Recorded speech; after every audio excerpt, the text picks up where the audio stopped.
Hello student, कैसे आप लोग? उम्मीद करता आप लोग ठीक होगे। आपका मेरे यूट्यूब चैनल संजीव ज्ञान गुरुकुल पर स्वागत है। आज मैं आपको क्लास 8 का मैथ में गणित में चतुर्भुजों को समझना चैप्टर का प्रश्न वाली 3.2 का प्रश्न 6 सॉल्व करके समझाऊंगा, ठीक है। और इससे पिछले वीडियो में मैंने 1 से लेकर 5 तक का वीडियो आपको सॉल्व करके समझा दिया है, ठीक है। आज मैं आपको प्रश्न 6 समझाऊंगा। और यदि आप वीडियो आपको पसंद आए तो प्लीज मेरे वीडियो को लाइक शेयर कर दीजिएगा। और यदि आप वीडियो पर नहीं सब्सक्राइब बटन प्रेस कर बेल आइकन प्रेस कर ऑल पर क्लिक कर दीजिएगा, ताकि हमारी हर पहले आने वाली वीडियो का नोटिफिकेशन आपको समय समय पर मिलती रहे, ठीक है। और प्रश्न 6 सॉल्व करने से पहले मैं आपको एक बात कह दूं कि इस वीडियो का पूरा अंत तक देखिएगा, बीच में कहीं भी स्किप मत कीजिएगा, नहीं तो आपको वीडियो का प्रश्न का हल अच्छी प्रकार से समझ में नहीं आएगा, ठीक है। तो देखिए प्रश्न 6 क्या कह रहा है।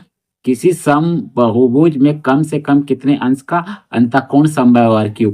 भाग ए में कह रहा है, भाग में भी में कह रहा है किसी सम बहुभुज में अधिक से अधिक कितने अंश के भागकोण संभव है, ठीक है। तो देखिए यहाँ बोला गया है सम बहुभुज। हम सब जानते हैं कि सम बहुभुज का सभी भुजाएं और सभी कोण आपस में बराबर होते हैं। असम बहुभुज किसे कहते हैं? जिसमें एक से अधिक भुजाएं हो, ठीक है। तो सम बहुभुज में कम से कम कितने अंश का अंतःकोण हो सकता है? तो देखिए बराबर कोण के कम से कम कितने अंश का अंतःकोण हो सकते हैं?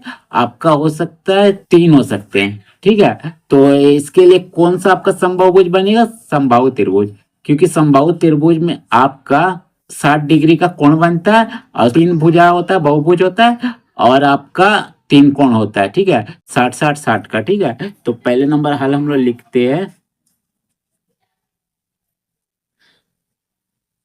हल में हम लोग लिखते हैं ए का, ठीक है। तो बोला समबाहुभुज में कम से कम कितने अंश का अंतःकोण हो सकता है? तो 60 डिग्री का हो सकता है, ठीक है। और समबाहुभुज में कम से कम एक आपका क्या संभव है अंश के कोण का? आपका हो जाएगा समबाहु त्रिभुज। इस प्रकार देखिए हम बना सकते हैं, ठीक है, समबाहु त्रिभुज। देखिए समबाहु त्रिभुज, ये आपका समबाहु त्रिभुज है, ठीक है। जिसका वो तीनों भुजा आपस में बराबर है, ए भुजा, ए भुजा और ए भुजा, तीनों भुजा आपस में बराबर है, ठीक है। और इसका प्रत्येक कोण कितना होता है? 60 डिग्री का, 60 डिग्री का, 60 डिग्री का, ठीक है। ये भी आपका 60 डिग्री का, ठीक है। तो ये आपको प्रश्न बोला गया है समबाहुभुज में कम से कम कितने अंश का अंतःकोण संभव है? तो किसी समबाहुभुज में कम से कम 60 अंश का अंतःकोण संभव है। क्यों संभव है? क्योंकि त्रिभुज के तीनों कोण का एक 180 डिग्री होता है, और कम से कम आपका एक समबाहुभुज 3 भुजा वाला ही बनेगा, ठीक है। और उसमें एक कोण कितना होगा? 60 डिग्री का होगा, ठीक है। तो बस यही हम लिखेंगे। तो हम यहाँ लिखेंगे कि किसी समबाहुभुज में, किसी सम बहुभुज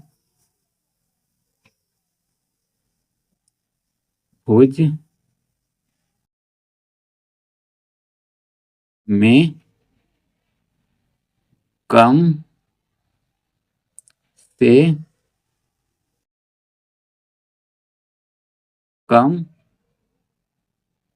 कम 60 डिग्री अंश का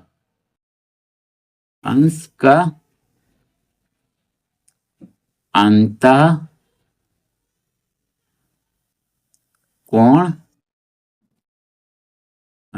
कोण संभव है,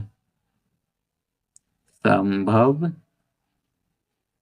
है, ठीक है। और बोला गया है कि प्रश्न में आगे क्यों, इसका भी कारण बोला है क्यों। क्योंकि यहाँ लिखिएगा क्योंकि, क्योंकि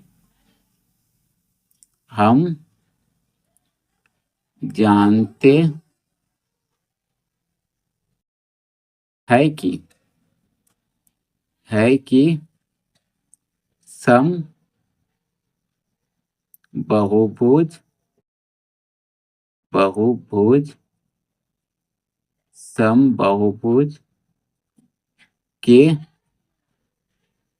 सभी भुजाएं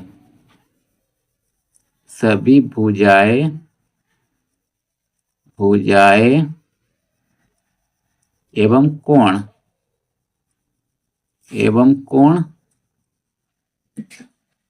कोण समान होते हैं, समान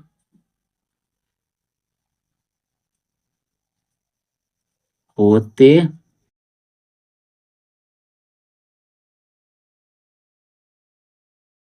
सही भुजाएं एवं अंतः कोण समान होते हैं। अंतः कोण समान होते हैं, ठीक है, होते हैं,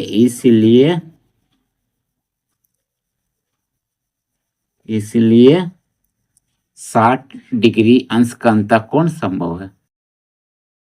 डिग्री अंश का अंतः कोण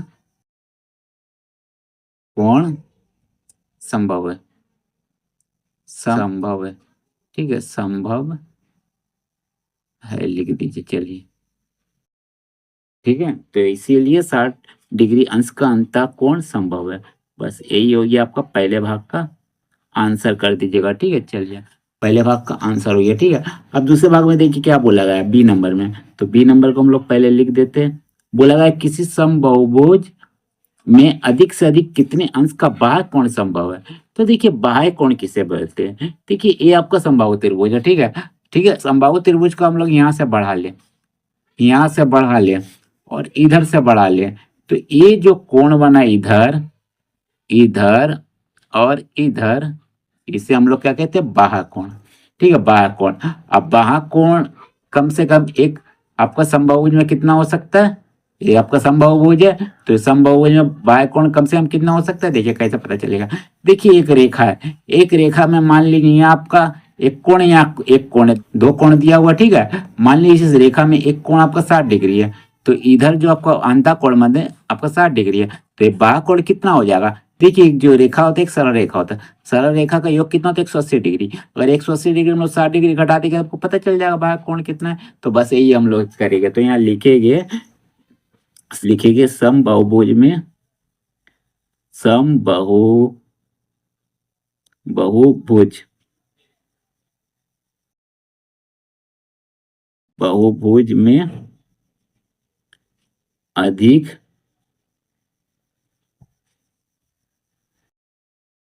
से अधिक अधिक अंश के बाह्य कोण, अधिक से अधिक अंश के बाह्य कोण बराबर कितना हो जाएगा आपका 180 डिग्री रेखा है, तो 180 डिग्री से घटा दीजिए आपका 60 डिग्री को, यानी आपका 120 डिग्री, 120 डिग्री, ठीक है। तो समबाहुभुज में अधिक से अधिक अंश के बाह्य कोण 120 डिग्री क्या है आपका संभव है, ठीक है, संभव है लिख दीजिए, संभव है।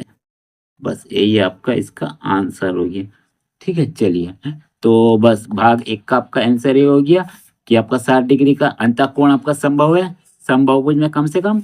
और भाग दो में समबाहुभुज में अधिक से अधिक आपका बाह्य कोण कितना 120 डिग्री का संभव है, ठीक है। तो बस, तो उम्मीद करता है यह वीडियो आपको पसंद आया होगा, ठीक है। यदि आपको मेरा यह वीडियो पसंद आया तो प्लीज़ मेरे वीडियो को लाइक से सब्सक्राइब कर दीजिएगा। और यदि आपको वीडियो समझने में कोई कष्ट हो तो मुझे कमेंट कर सकते हैं। और यदि आपने इससे पिछले दिया वीडियो नहीं देखा तो अपने डिस्क्रिप्शन के प्लेलिस्ट पर जाकर देख सकते हैं, ठीक है। तो फिर मिलते हैं इसके नेक्स्ट अध्याय में, यानी पर्सनली 3.3 में। तब तक के लिए धन्यवाद।